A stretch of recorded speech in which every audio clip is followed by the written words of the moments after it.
ఈసారి మీ పార్టీని farm house లో ప్లాన్ చేయాలనుకుంటే వెంటనే డోసే యాప్ ని డౌన్లోడ్ చేసుకుని బుక్ చేసుకోండి. నమస్తే అక్క. నమస్తే జయ. అక్క, ప్రెసెంట్ కల్చర్ ఎంత స్పీడ్ అయిపోతుందంటే మంచి విషయాల్ని నేర్చుకోలేకపోతున్నాం. అదే మనకు పనికిరానిది, మన సంస్కృతి సాంప్రదాయం కానివి ఇతర దేశాల నుంచి మాత్రం బాగా ఇంపోర్ట్ చేసుకుంటా ఉన్నాం. For example coliving. ఈ కల్చర్ ఎంత అంటే వినే పేరెంట్స్కి కూడా, పెద్దవారికి కూడా వెరీ కామన్ అయిపోయింది. ఇదివరకు కోలివింగ్ అంటే అదొక తప్పు అనేది ఉండేది కదా. ఇప్పుడు అసలు ఆ భావనే లేదు. ఓకే, కోలివింగ్లో ఉన్నారు అంటే కొన్ని రోజులు పోయినాక చెప్పేసుకుంటామేమో, మా పిల్లలు కోలివింగ్లో, మా అమ్మాయి ఇట్లా ఉంది, మా అబ్బాయి ఉంది. అమ్మాయిలు కూడా అమ్మాయిల వైపు నుంచి మాట్లాడుతుంటే ఒక చిన్న ఇన్సిడెంట్ మనకు మెసేజ్ పెట్టారనమాట. మా అమ్మాయి ఇట్లా కోలివింగ్లో ఉంది, ఎంత చెప్పాలి, ఏం చేయాలో మాకు అర్థం కావట్లేదు, బయటకు తీసుకురాలేకపోతున్నాం. ఇలాంటి ఇష్యూలో ఉన్నప్పుడు అమ్మాయిలు ఎలాంటి ఇబ్బందులు పడతారు అనేవి కొంచెం తెలియచేయండి. మంచిగా ఉంటే వెళ్ళండి, గుడ్, హ్యాపీ. లేకపోతే ఫ్యూచర్లో అసలు ఎలాంటి ఇబ్బందులు రావచ్చు. చాలా చాలా అంటే బర్నింగ్ టాపిక్ అని చెప్పొచ్చు. మీరు అన్నట్టు చాలా అబ్నార్మల్ థింగ్స్ నార్మల్ అవ్వటం అనేది దురదృష్టకరం. అంటే కానీ నేను చెప్తున్నాను కదా, ఈ టాపిక్ కి చాలా మంది కింద కామెంట్స్ పెట్టొచ్చు, ఇందులో తప్పేముంది జయ గారు, మీరు ఎందుకు అట్లా మాట్లాడుతున్నారు అని. అసలు నేను అందుకే చెప్తున్నాను కదా, ఇప్పుడు మనము అర్థం నిద్రపోయే వాళ్ళని లేపొచ్చు, నిద్రపోయిన వాళ్ళతో మాట్లాడచ్చు, నటించే వాళ్ళకి ఏం చెప్తాం? అంతేగా. రియల్లీ కోలివింగ్ చేసే వాళ్ళకి ఎన్ని ఇష్యూస్ లేవు, మేము పెళ్ళి చేసుకున్న వాళ్ళు అనుభవించని కష్టాలు మేము కూడా ఆ కష్టాలు మేము కూడా అనుభవిస్తలేము అని అనుకుంటే గనక we can really put a debate on that. వీళ్ళకంటే డబల్ రేంజ్లో ఇన్సెక్యూరిటీ, భయంతో బతికే వాళ్ళు కోలివింగ్లో ఉన్నవాళ్ళు ఉంటారు. సరే, లేదు మేము బాగున్నాము అనుకుంటే ఐ రియలీ ఫింగర్స్ క్రాస్ ఉండాలని కోరుకుంటాం. ఎందుకంటే ఏ నిర్ణయం తీసుకున్నా ఫైనల్గా మీరు ప్రశాంతంగా ఉండి ఆనందంగా ఉంటూ గౌరవంతో బ్రతకాలనే ఒక్క message today we're trying to give. మీరు కోలివింగ్లో ఉంటే మాకేంది, ఇక్కడుంటే మాకేంది.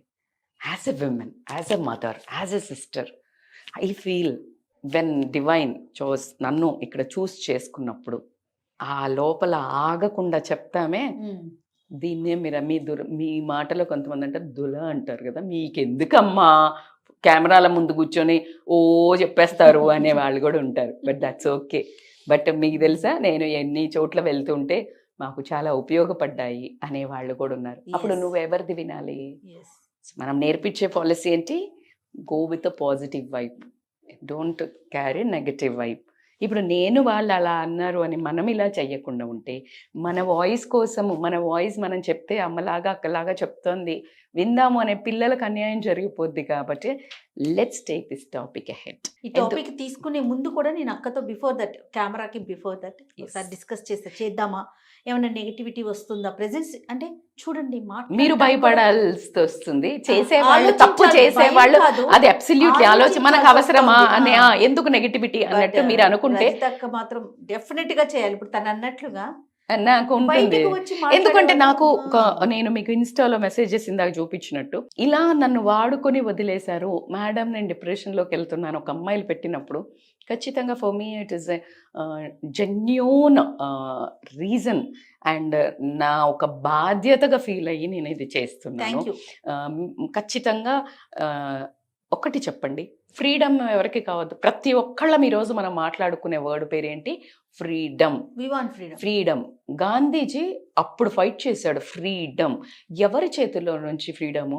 ఎవడో ఒకడో వచ్చి మన దేశం మీద మన మీద పెత్తనం చేస్తున్నాడు కనుక గెట్ లాస్ట్ అని చెప్పేసి, నా దేశం మీద నువ్వెవడరా నువ్వు చేయడానికి అని ఫైట్ చేశాడు. పీస్తో ఫైట్ చేశాడు. అది ఫ్రీడమ్. ఫ్రీడమ్ని మన ఒక జ్యువెల్, అది మనం ఒక సాధించి, మనం కొట్లాడి సాధించి, కొన్ని అమోఘమైన లెజెండరీ పీపుల్ వాళ్ళ ఒక జీవితాలను త్యాగం చేస్తే వచ్చిన పదము ఫ్రీడమ్. మీరు దేశం వచ్చిందా లేదా నేను చెప్పను, మీరందరికీ తెలుసు ఫ్రీడమ్ వచ్చిందా లేదా అని. ఆ పెనం మీదకి వెళ్ళిపోయి పొయ్యిలో పడ్డట్టు ఎవరెవరి చేతిలోనో పడుతుంది మన బ్రతుకు, అది పక్కన పెట్టండి. బట్ నీవు తీసుకెళ్ళి నీ జీవితాన్ని ఇంకొకరి చేతిలో పెడుతున్నావే, ఇది నీ సెల్ఫ్ అవేర్నెస్కి నేను వదిలేస్తా. So freedom is very powerful. Freedom, what is a freedom madam? Financial freedom కావాలంటున్నారు, ఫ్రీడమ్ కావాలంటున్నారు. Freedom is an absolutely word where freedom అంటే ఏంటి? నీవు నీ నిర్ణయాన్ని నువ్వు తీసుకోగలగటము ఫ్రీడమ్. ఆ పోయే ప్లేస్ కరెక్టా కాదా అనే తెలివి నీకుంటే నువ్వెవరికి చెప్పకుండా పోయినా పర్వాలే. నీకు హాని జరగదు, నీ గౌరవానికి దెబ్బ తగలదు, నీ వాల్యూస్కి దెబ్బ తగలదు. పోయి 12ంటికి 2ంటికి పో, ఎవడు కొట్టిండు? అదే ఒక 4 అమ్మాయిలు కలిసి మిడ్ నైట్ ఏదో ఒక నెలకో 2 నెలలకో వెళ్ళి ఏ దోశ బండి దగ్గర తినాలనుకున్నారు. ఎందుకంటే ఈ మధ్య అదొక వైబ్ కదా, అదొక ట్రైబ్ కదా. సో వెళ్తున్నారు, it's not at all a bad thing, నువ్వేం ఫీల్ అవ్వవు. అదే అబ్బాయిలతో పోతున్నారు అంటే బెర్తగించిందని వేస్తారు. నువ్వే చెప్పు ఏది బెటర్? మరి అబ్బాయిలతో పోతే దాన్ని సెకండ్ అది కన్సిడర్ చేయ. మేడం తప్ప మేడం, దాంట్లో ఏం తప్పుది? మీరు మాట్లాడండి, అబ్బాయిలేంటి అమ్మాయిలేంటి, అసలు ఏమైనా మీనింగ్ ఉందా? నా దగ్గర వాయిస్ ఏముంటది? అక్కడ అలా పోయినందుకే ఈ రోజుల్లో జెండర్ ఏంటి చెప్తా. అదే పాయింట్ లో ఒక 4 అబ్బాయిలతో సేమ్ కాలేజ్ అబ్బాయి, ఒక శ్రీదేవిది మామ్ అని ఒక మూవీ వచ్చింది.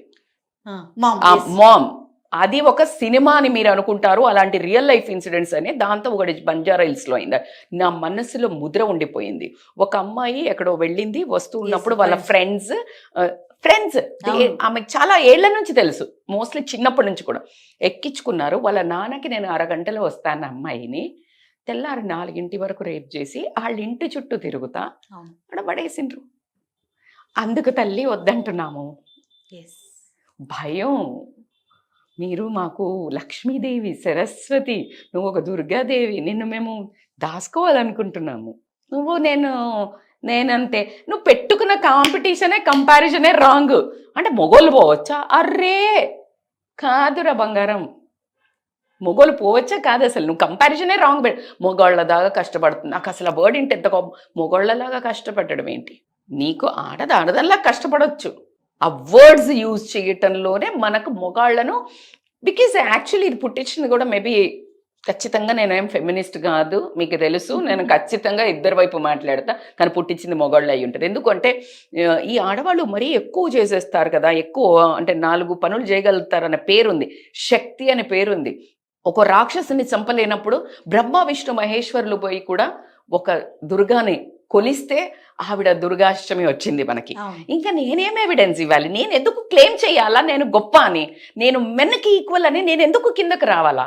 నువ్వు ఎందుకు వస్తున్నావు? Co living is not at all a bad. నేనంటే అవసరమా? For what you are living? Are you sure? ఎప్పుడు దినదిన గండం ప్రజల్లో వాల్యూ. నువ్వు ఒక రెంట్కు పోతే నిన్ను ఎలా చూస్తారు అక్కడ? నీకు వాల్యూ ఉంటుందా? ఒక ఫ్యామిలీలో పిలిచి నిన్ను ఒక ఫంక్షన్కి పిలవరు. నువ్వు వెళ్ళినప్పుడు కూడా 10 చెవులు కొరుక్కుంటాయి. నిజంగా నువ్వు డిజర్వా, నువ్వు లక్ష్మీదేవివి. ఆడదంటేనే ఒక స్త్రీ అమోఘమైన శక్తి. నువ్వు ఆ ఒక నువ్వు అలా లీవ్ చేస్తున్నావా? ఆ గౌరవాన్ని పొందుతున్నావా? No problem.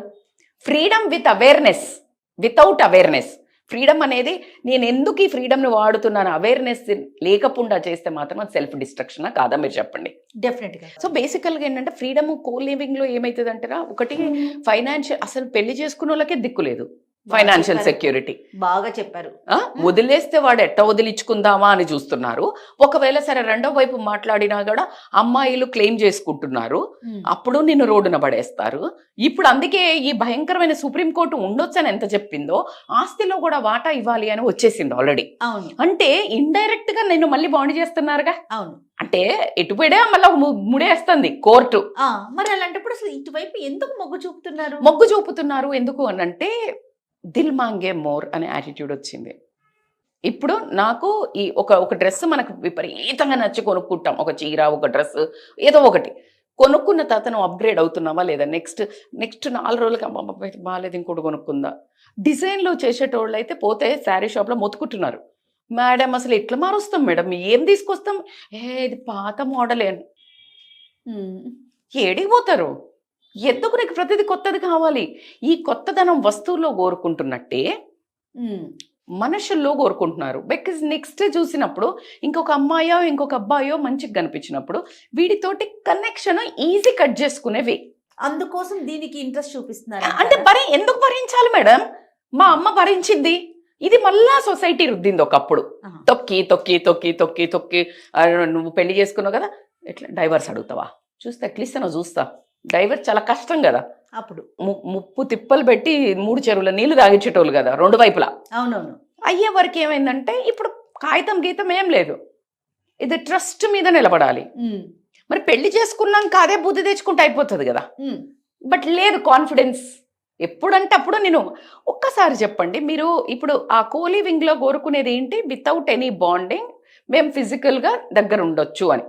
ఒకసారి నువ్వు ఫిజికల్ గా దగ్గర అయిన తర్వాత మీరు విడిపోతే అమ్మాయిలకు ఎందుకు చెప్తున్నాం ఈ రోజు మనం అనే క్వశ్చన్ నన్ను అడిగితే, అమ్మాయిలు ఎందుకు మెన్షన్ చేస్తారు? అబ్బాయిలు అంటే మన సొసైటీ బ్యాడ్, అమ్మాయిలను ఈజీగా జడ్జి చేసింది. అమ్మాయిలు ఇట్లా చేస్తారా అంటాడు. ఉన్నది ఎవరు? ఇల్లీగల్ ఎఫైర్ పెట్టుకున్నా ఫస్ట్ అనేది ఆడదా గాడదా ఇది చూడు, దాన్ని మొగోడిది మాస్క్ వేస్తున్నారు, ఆడోళ్ళను బయటకు పెడుతున్నారు. చేసింది ఎవరు? మొగోడు కూడా కదా, ఇద్దరు కలిసి కదా. నీకెందుకు అంటే అమ్మాయిలను ఈజీగా అనొచ్చు, ఎందుకంటే అమ్మాయిలను తిరిగి ప్రొటెక్ట్ చేసే అమ్మాయిలు లేరు, అందుకే ఆడదానికి ఆడదే శత్రువు అని వచ్చింది. But now the trend is changing. Women are the best friends ఉండి హెల్ప్ చేసే వాళ్ళు ఉన్నారు, అది పక్కన పెడితే. బట్ స్టిల్ ఉమెన్ కి ఒక శత్రువు, ఎందుకంటే ఇంకొక ఉమెన్ కి శత్రువు అయింది కదా. నా కాపురంలో నువ్వు నీళ్లు పోస్తావు, నిప్పులు పోస్తావా అని చెప్పేసి లొల్లి మొదలవుతుంది. సో కాబట్టికి ఎప్పుడు విమెన్ని అనటం ఈజీ అయిపోయింది, ఈజీ. ఇప్పుడు ఇద్దరు కోలివింగ్ అంటే ఆ పిల్ల అయితే కోలివింగ్, మొగోడు ఉన్నదాన్ని అసలు చాలా గర్వంగా చెప్పుకుంటాడు వాడు, అంటే వాడు చాలా మొగోడు అన్నట్టు. మరి ఉన్నది ఆడదాంతో ఇద్దరు partners in crime, right? So ఇక్కడ మనం లేడీని ఎందుకు ప్రొటెక్ట్ చేయాలని చూస్తున్నామంటే నువ్వు తట్టుకోలేవురా బుజ్జి. సో మొగాళ్ళు ఏంటంటే ఇప్పుడు ఫిజికల్ రిలేషన్ అయింది, బయటకు వచ్చేసావు, ఫిజికల్ రిలేషన్ అయ్యే వరకు మగైనా చాలా ప్రేమగా ఉంటాడు. అమ్మాయిలు ఫిజికల్ రిలేషన్ అయిన తర్వాత చాలా క్లోజ్ అవుతారు అండ్ ఎమోషనల్లీ కనెక్ట్ అయిపోతారు. ఈ ఎమోషనల్లీ కనెక్ట్ అయినాక వీళ్ళు డిస్కనెక్ట్ అవ్వటం కష్టం. ఏమన్నా అన్నప్పుడు గొడవలైనప్పుడు అంటే నా దగ్గర నుంచి నువ్వు ఇట్లా ఫిజికల్ అంతా ఎంజాయ్ చేసి ఇప్పుడు నన్ను వదిలేసేదంటావు. నీకు తెలివి ఎక్కడ పోయింది? ఎందుకు అడుగుతున్నావు? నీకు అది వాల్యూ కాదని ఇచ్చినావు, ఇప్పుడు ఎందుకో పెద్ద సబల నారిలా చేస్తున్నావు? నేను అందుకనే కోపం వస్తుంది. నువ్వు ఎప్పుడైతే మాట్లాడతావో ఖచ్చితంగా ఎవరైనా తెరుసున్న తిజోరీలో దొంగలు పడతారా పడరా? దొంగతనం అయింది అని అంటే నువ్వు తాళం వేసినవా? కాలేదు. నువ్వు పోలీసులకు పోయి నువ్వు పట్టుకోవట్లేదంటే అరే ఎవడు పట్టుకుంటాడు? ఎవరు క్లెయిమ్ చేయాలా? నువ్వే తెరిచిపోయినాక.